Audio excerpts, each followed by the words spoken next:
तो आज हम जानने वाले हैं law 14 of the 48 laws of power के बारे में, जो कि है pose as a friend and work as a spy. अब इसका मतलब ये है कि मान लो कि तुम्हारी कोई एक एनिमी या ऐसी एंटरप्राइज है, ऐसा इंसान है, ऐसी कंपनी है जो तुम्हारे साथ अच्छा करना नहीं चाहती है, जिसके मन में तुम्हारे लिए बुरा है। तो तुम उसके साथ क्या कर सकते हो in order for you to be prepared, कि जब वो अपने कुछ मूव्स करे तो तुम उसके लिए तैयार रह सको।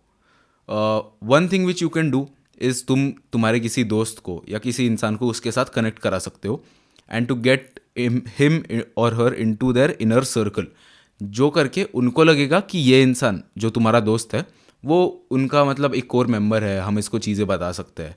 But indirectly he is your friend, he is working as a spy. But बहुत बार ये ऐसा हो सकता है कि जिस इंसान को तुमने भेजा है शायद वो उसे भी कन्वर्ट कर ले।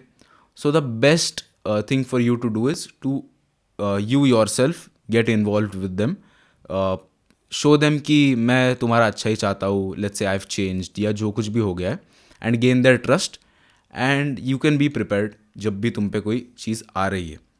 अब इसका प्रैक्टिकल एक्सप्लेनेशन, इसे प्रैक्टिकली कैसे अप्लाई किया गया है, जो कि ऑलमोस्ट हर कंट्री करती है, इंडिया तो कम से कम करती है।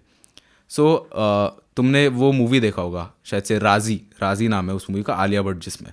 सो Alia Bhatt is basically a spy, India की स्पाई है जो उस इंसान के घर में जाके रह रही है जिस उसने उससे शादी करी है। And every night she does that call, वो बटन दबा के एक लैंग्वेज में, स्पेशल लैंग्वेज में बात करती है। So it is a perfect example of pose as a friend and work as a spy. But again इस बुक के लॉज जो है वो तुम पे एक पॉजिटिव इम्पैक्ट भी क्रिएट कर सकते हैं और साथ ही साथ उतना ही नेगेटिव इम्पैक्ट भी क्रिएट कर सकते हैं। सो ये चीज़ जानने के बाद शायद से तुम्हें किसी का भला ना करना है, किसी को धोखा देना है, किसी के साथ गलत करना बहुत ईजी लग सकता है। But you need to consider कि तुम इस धरती पे, तुम्हारी ये जो लाइफ है, ये लाइफ तुम्हें क्या चीज़ करते हुए स्पेंड करनी है। तुम्हें रिग्रेट में जीना है कि मैंने बहुत लोगों का बुरा किया, या ऐसे इसमें जीना है कि मैंने खुद के लिए जो अच्छा था वो किया और मैं एक अच्छा इंसान हूँ, इस फीलिंग में जीना है। सो वो मैं तुम पे ही छोड़ देता हूँ डिसाइड करने के लिए। My request would be use them for just good things, and if you do bad things will happen to you, is what I believe in. So hope करता हूँ कि आपको ये लॉ समझ आ गया होगा।